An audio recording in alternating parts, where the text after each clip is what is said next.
Hoy estamos hablando del vértigo de mareo y empezábamos el programa diciendo que en general uno tiende a relacionar esto siempre con problemas en nuestros oídos, como si efectivamente una infección o un trastorno en el oído puede repercutir en la sensación de que uno tiene o un vértigo o un mareo. Ni que hablar de esta situación, ¿no? O sea, creo que en eso todos tenemos vértigo. Si miramos así un edificio para abajo tenemos todos vértigo. Bueno, por eso vamos a empezar por este sector, ¿no? Y poder sacarnos las dudas de cuáles efectivamente son los signos que pueden estar relacionados con nuestros oídos. Fuimos a consultar a una otorrinolaringóloga, que es la doctora Carolina Binetti, y nos habla justamente de las causas y de la prevención de los vértigos y mareos que tienen relación con el oído. Los trastornos del equilibrio pueden ser diferentes en sus manifestaciones clínicas. Los pacientes pueden padecer mareo, desequilibrio o vértigo. Son distintas sensaciones. El mareo es la sensación de flotar, de caminar entre nubes, sentir que pisa mal o que tiene la cabeza embotada cuando mueve la cabeza, por ejemplo. El desequilibrio es la inseguridad al marchar, que no solo la siente el paciente, sino que también lo notan terceros, familiares y demás. Y el vértigo es la sensación de movimiento del ambiente o de la propia persona. En general es de carácter rotatorio, o sea, siente que gira todo. Y para tratar estas patologías se puede usar medicamentos. En pocos casos se pueden hacer tratamientos quirúrgicos y en muchos casos, además de la medicación, se utiliza la terapia de rehabilitación, en la cual los kinesiólogos están trabajando para dar estímulos sobre distintas superficies, junto con distintos movimientos de la cabeza para que se recupere la funcionalidad del oído y la integración de la información en el sistema nervioso. Bueno, de vértigo, casi en 70% de los casos va a estar originado por disfunciones en el oído interno. Por eso es muy importante que cuando una persona tiene vértigo consulte a un otorrinolaringólogo. Los casos restantes están generados por disfunciones en el sistema nervioso central, en la vía vestibular que integra la información. Los mareos pueden estar originados por muchas causas, pero algunas alteraciones vestibulares en su estadio final, o a veces cuando la lesión vestibular no es tan importante, o sea, no tan grande la lesión, eso puede hacer que la persona sienta mareos siempre y que nunca haya tenido vértigo, y que sin embargo eso sea una alteración en el oído. El desequilibrio es cuando se combina alguna alteración de estas del oído interno junto con alguna alteración en la sensibilidad de las grandes articulaciones, sea porque tiene una prótesis o porque tiene artrosis, o por ejemplo la capacidad de sentir con los pies donde se pisa, lo cual es muy característico de los diabéticos. Las patologías en las que se hace rehabilitación, lo que se busca es la cura del paciente. Muchas de estas patologías tienen cura, o sea, tienen un episodio, el paciente se curó y el paciente está de alta. Hay algunas patologías del oído que son enfermedades crónicas, que tienen periódicamente reagudizaciones con crisis vertiginosas. En general esas se tratan con medicamentos. Cuando uno tiene una crisis vertiginosa se pueden asociar tanto picos hipertensivos como una hipotensión severa.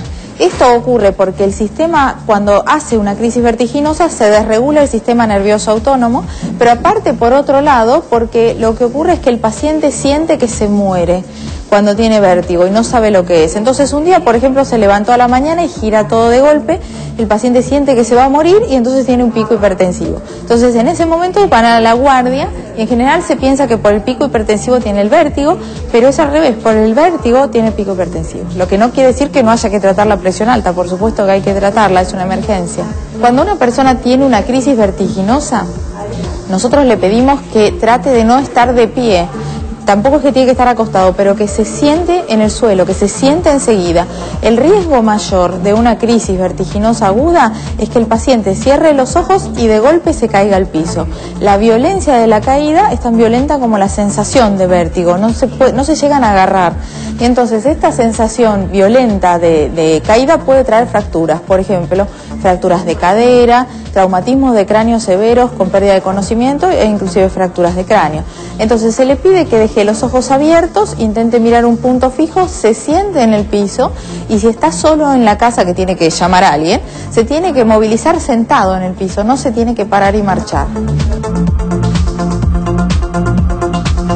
Bueno, clarísimo. Y nosotros veíamos imágenes que parecen graciosas, pero que en realidad responden a lo que le pasa a aquellas personas que padecen este problema. Coincidimos en que todos aquellos que tienen o un síndrome vertiginoso o mareos constantes son ambas situaciones muy pero muy desagradables.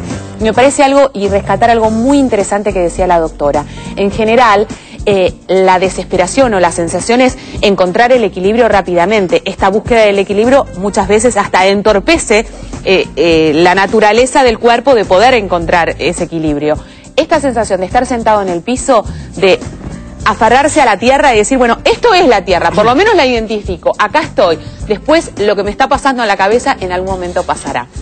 Otra cosa también muy interesante a destacar es que esto tiene cura, esto tiene una solución, no se tiene que convivir con esta realidad toda la vida, porque es insostenible y genera muchísima angustia, mucha preocupación y esta sensación, digo, ¿tendré un tumor en la cabeza? ¿Por eso me está pasando esto? Es lo que decía, ¿no? Claro, obviamente, lo de la hipertensión relacionada, como el susto, tienen un pico hipertensivo por el susto que se provocó. Bueno, ¿qué es la ataxia aguda? No me pongan nombres raros. La ataxia aguda es algo que se ve generalmente en pediatría, que también incluye estos mareos y vértigo en chicos chiquitos, son menores de 3 años. Por eso les cuesta mucho referir estos síntomas. Pero uno, ¿cómo se da cuenta? Porque camina, como veíamos en el video, la persona que va caminando medio de costado y se cae, que parece exactamente con una intoxicación por alcohol, o aumenta la base de sustentación. ¿Qué quiere decir? Abre las piernas, ¿sí? Para no caerse. Entonces los padres rápidamente se dan cuenta y se consulta. La mayoría de las veces se da 2 a 3 semanas después de que tuvieron alguna enfermedad viral. Puede ser una varicela, puede ser una paperas, puede ser algún otro tipo de virus, tal vez alguna gastroenteritis, ¿sí? O ya casos más graves donde o hubo un traumatismo o hubo alguna lesión puntual en el cerebelo, ¿no? ¿Está relacionado, por ejemplo, con el hecho de cerrar los ojos?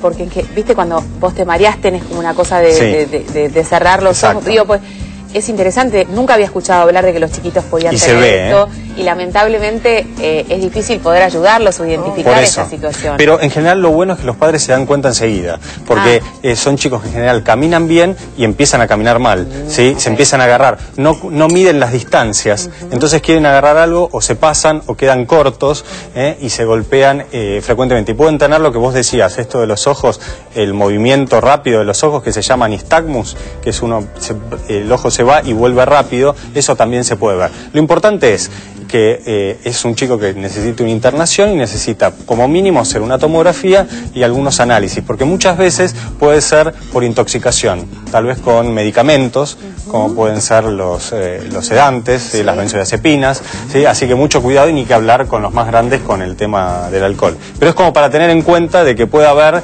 ante alteraciones sobre todo de la marcha, de que se caigan frecuentemente, hay que consultar.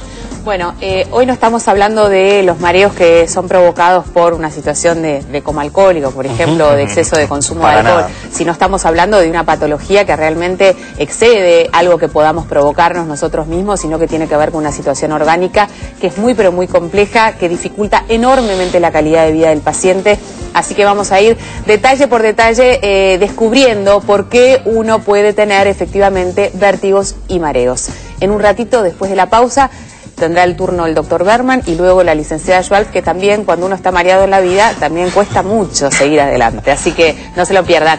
Están nuestros teléfonos abiertos, Roberto, como siempre. 4535-0705 o 4535-0706 con el 011 para quienes llaman desde el interior. Recuerden, nos pueden llamar, nosotros estamos respondiendo todas tus consultas en un minutito nada más, no te vayas. ¿Sabías que los mareos o el vértigo pueden ser causados por una perturbación en una zona particular del oído interno, el sistema vestibular? Esta es la parte del sistema de equilibrio que proporciona información al cerebro sobre los cambios en movimiento de la cabeza con respecto al de la gravedad.